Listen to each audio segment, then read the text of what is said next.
ونصلي على رسوله الكريم أما بعد فأعوذ بالله من الشيطان الرجيم بسم الله الرحمن الرحيم فليحذر الذين يخالفون عن أمره أن تصيبهم فتنة أو يصيبهم عذاب أليم۔ برادران اسلام، سامعین محترم، حاضرین مجلس، دوستو، بزرگوں، بھائیوں، قرآن مجید فرقان حمید کی اس آیت کریمہ کے اندر اللہ تعالیٰ نے ارشاد فرمایا فَلْيَحْذَرِ الَّذِينَ يُخَالِفُونَ عَنْ أَمْرِهِ، ان لوگوں کو ڈر جانا چاہیے جو رسول اللہ صلی اللہ علیہ وسلم کی مخالفت کرتے ہیں، یعنی کہ دین کو لانے والے، سمجھانے والے اور پہنچانے والے اور جن پہ مکمل ہوا اور جو آخری نبی بن کے آئے، آخری رسول بن کے آئے، جن پہ شریعت ختم ہوئی، اللہ نے اس کی تکمیل کی، قرآن مکمل ہوا، دین مکمل ہوا، نبوت مکمل ہوئی، وہ تو ہیں جنابی رسول اللہ صلی اللہ علیہ وسلم۔ اور حضرت امام مالک رحمۃ اللہ علیہ فرماتے ہیں کہ جو لوگ دین کے اندر اپنی طرف سے چیزیں ایجاد کرتے ہیں اور بناتے ہیں، امام مالک رحمۃ اللہ علیہ فرماتے ہیں اس انسان نے اپنے نبی کو خیانت کرنے والا سمجھا کہ نبی نے تو دین پہنچائی نہیں، جو کسر رہ گئی تھی ہم نے پوری کر دی، تو لہذا ایسا نہیں ہے۔ اور حضرت امام مالک رحمۃ اللہ علیہ فرماتے ہیں اس موقع پہ انہوں نے آیت پڑھی الیوم اکملت لکم دینکم واتممت علیکم نعمتی، میدان عرفات ہے، قرآن نازل ہوا، رب نے کہا آج کے دن میں نے تمہارا دین مکمل کر دیا ہے، اپنی نعمت کی تکمیل کر دی ہے، وَرَضِيتُ لَكُمُ الْإِسْلَامَ دِينًا، اور میں نے تمہارے لیے دین اسلام کو پسند کر لیا ہے۔ اور جو بندہ یہ 3 مرتبہ صبح اور 3 مرتبہ شام کے وقت پڑھتا ہے رضیت باللہ ربًا وبالاسلام دینا وبمحمد نبیًا، پاک پیغمبر علیہ السلام نے فرمایا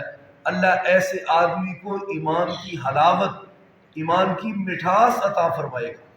اور دوسری بات کتنی خوبصورت ہے، آپ نے فرمایا کہ کل قیامت کا دن ہوگا جو صبح کو 3 مرتبہ شام کو 3 مرتبہ پڑھتا ہے، ایسے بندے کا میں محمد ہاتھ پکڑ کے جنت میں لے جاؤں۔ لہذا دین کے اندر ایسی نئی چیزیں ایجاد کرنا جو تو پہلے نہیں تھی، اپنی مرضی سے اس میں ڈالی، تو یہ بندہ خود ذمہ دار ہے۔ یہ دن جو 12 ربیع الاول ہے، میرا سوال ہے کہ جناب ابو بکر رضی اللہ تعالی عنہ ان کی دور خلافت کے اندر یہ دن 3 مرتبہ آیا، اور اس سے پیچھے چلے خود سراپا رحمت جناب محمد صلی اللہ علیہ وسلم، ان کی پوری زندگی میں آپ کی عمر 63 برس ہے، اور کم از کم دور نبوت وہ تو 23 سال ہے نا، اس میں حکم دے دیتے منانے کا یا جلوس نکالنے کا، یا اور یہ جو کر رہے ہیں ان میں سے کوئی معاملہ کرنے کا تو وہ نہیں ملتا۔ اس طرح آگے جناب ابو بکر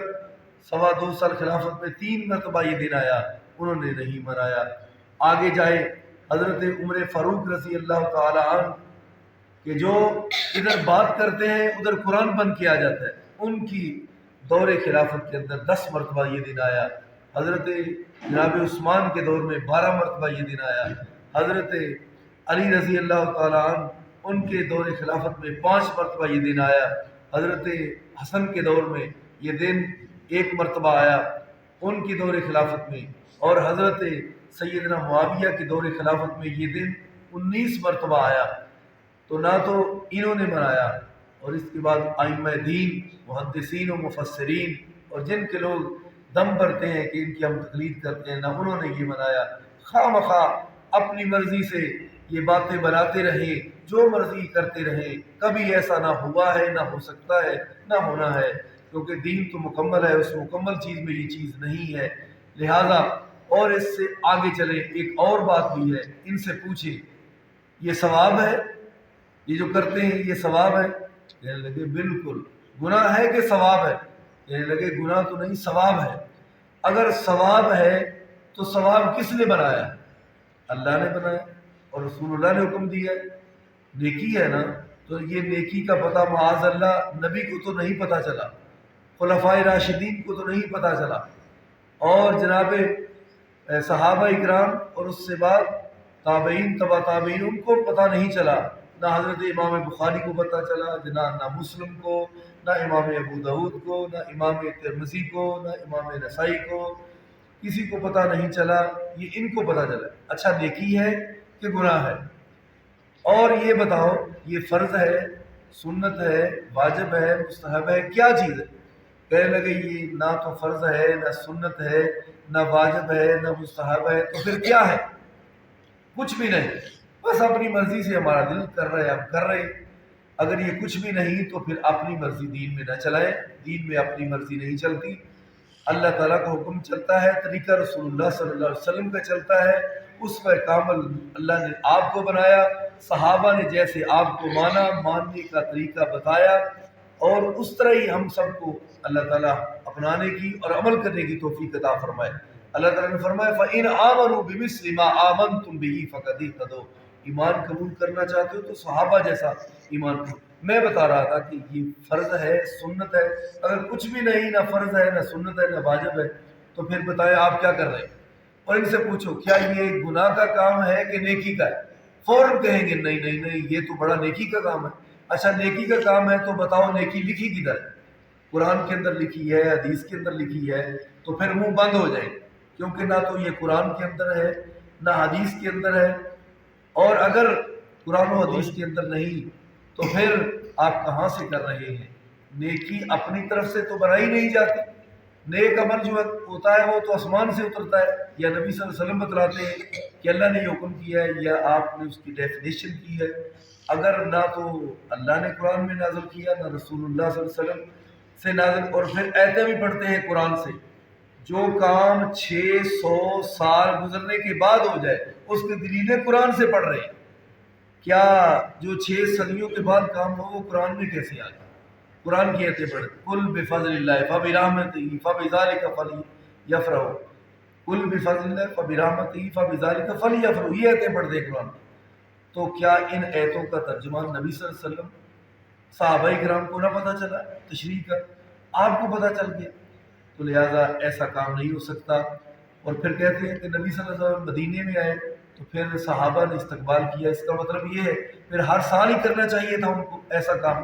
اور پھر رسول اللہ بتلاتے بھائی یہ ہر سال آپ نے کرنا ہے، نہ آپ نے ایسا کیا، نہ کرنے کا بعد میں حکم دیا، نہ صحابہ سے ایسی کوئی بات ثابت ہے، اور اللہ کے فضل و رحمت سے اہل حق آج تک مکے اور مدینے میں ان سے مکے میں یہ دن آ رہا ہے، اور آج تک آج بھی ایسا نہیں ہو رہا۔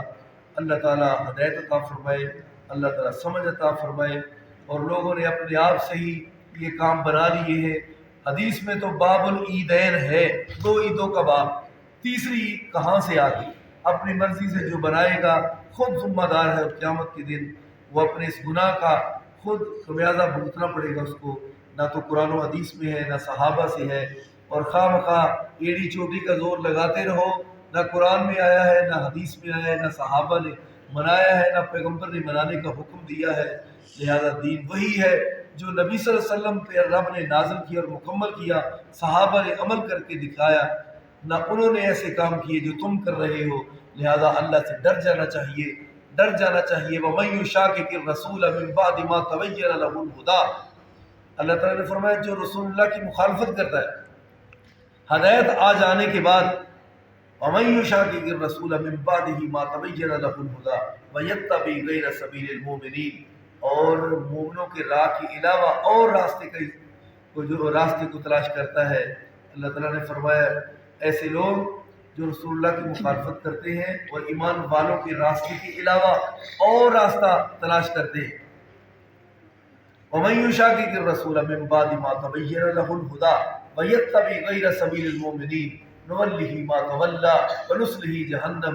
ایسے لوگوں کا رخ ہم جہنم کی طرف پھیر دیتے ہیں کہ چلو بھائی جو تم نہیں باز آتے، نہ قرآن کو دیکھتے ہو، نہ حدیث کو دیکھتے ہو، نہ قرآن و سنت کی طرف تمہاری نظر پڑتی ہے، بس اپنی مرضی کرتے جا رہے ہو۔ اللہ تعالیٰ نے فرمایا نُوَلِّهِ مَا تَوَلَّىٰ، ہم پھر ایسے لوگوں کا رخ جدھر جاتے ہیں ادھر ہی پھیر دیتے ہیں، ادھر ہی پھیر دیتے، چلو بھائی جدھر جا رہے ہو پھر جاؤ، نہیں ہدایت لیتے تو نہ لو، گمراہی تمہارے مقدر میں ہے تو گمراہی خریدتے جو چلو نولہ ما تولی ونصلہ جہنم، پھر اللہ تعالیٰ ایسے لوگوں کو جہنم کی طرف پھیر دیتا ہے۔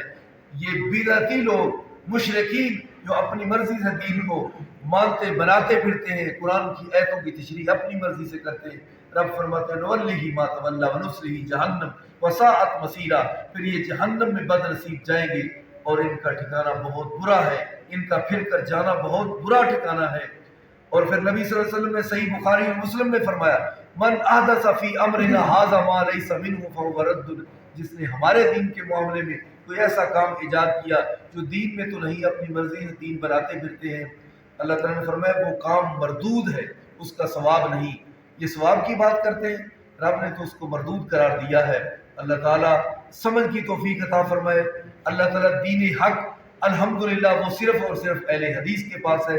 اس گئے گزرے دور میں قیامت کا قرب ہے اور فتنوں کا دور ہے، لوگ بڑے بڑے ملا جو لوگوں کو گمراہ کر رہے ہیں، اپنی دکانداری کے سجانے کی خاطر، لوگوں کو ان کی جیبیں کاٹنے کی خاطر اپنی طرف سے انہوں نے دین میں اتنے زیادہ کوئی بڑھا رہا ہے، کوئی گھٹا رہا ہے، اپنی مرضی سے چیزیں داخل کر رہا ہے۔ ان کو ڈر نہیں آتا کہ کیا نبی کو اپنا نبی نہیں مانا؟ اگر رسول کو رسول مانا ہوتا تو تم کبھی ایسا نہ کرتے۔ اور یہ تو چیزیں دلائل کی ہے نا، اور جو تمہاری بدتمیزی اس جشن کے موقع پہ ہے کہ نبی پاک کا مصنوعی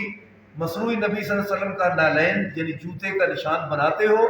پھر اس کے برابر نبی پاک کا نام لکھتے ہو، تمہیں شرم نہیں آتی، حیا نہیں آتا؟ گستاخی کی انتہا تم نے کر دی۔ گستاخ رسول اس زمانے میں سب سے بڑے تم ہو، کافروں کو کہتے ہو، ناروے کو، یہودیوں عیسائیوں کو کہتے ہو۔ وہ نبی پاک کی جوتی کا نشان ہے تو ساتھ سرکار کی آمد مرحبا لکھا ہوا ہے، ساتھ نشان ہے نبی پاک کے جوتے کا اور ساتھ نبی پاک کا نام لکھا ہوا ہے، اور نشان نبی پاک کے جوتے کا ہے، ادھر ابو بکر لکھا ہے، ادھر عمر لکھا ہے، ادھر عثمان لکھا ہے، ادھر عمر لکھا ہے۔ ایسا کبھی ہو سکتا ہے؟ تمہارا باپ عمرے سے واپس آئے، تمہارا ابو عمرے سے واپس آئے تو اس کی جوتی، اس کو تم اپنے دروازے کے باہر سجا لو، ساتھ ابے کا نام لکھ لو، تو تمہارا ابو جان جو ہے وہ جوتی اتارے گا، تمہارے سر میں چار مارے گا۔ یہ تم ادب میرا کر رہے ہو، یہ میرا احترام کر رہے ہو کہ ساتھ میرا استقبال کر رہے ہو، ساتھ میرے جوتے کے نشان پہ میرا نام برابر میں لکھ کے کہتے ہو کہ ابو جی تمہارا آنا مبارک۔ ایسا کام جو ہے وہ تو نہ عقل مانے نہ نقل مانے، کبھی جوتوں پہ نشان، کبھی جوتوں پہ نام، اور کبھی کچھ ایسی جو بدتمیزی ہے، اس سے باز آ جاؤ، رک جاؤ، خدا کا واسطہ ہے، یہ کوئی مخالفت نہیں ہے، یہ تمہاری اصلاح کی خاطر ہم بات کر رہے ہیں۔ اللہ تعالیٰ اس امت کی اصلاح فرمائے، اللہ اس کو ہدایت عطا فرمائے۔ آخر دعوانا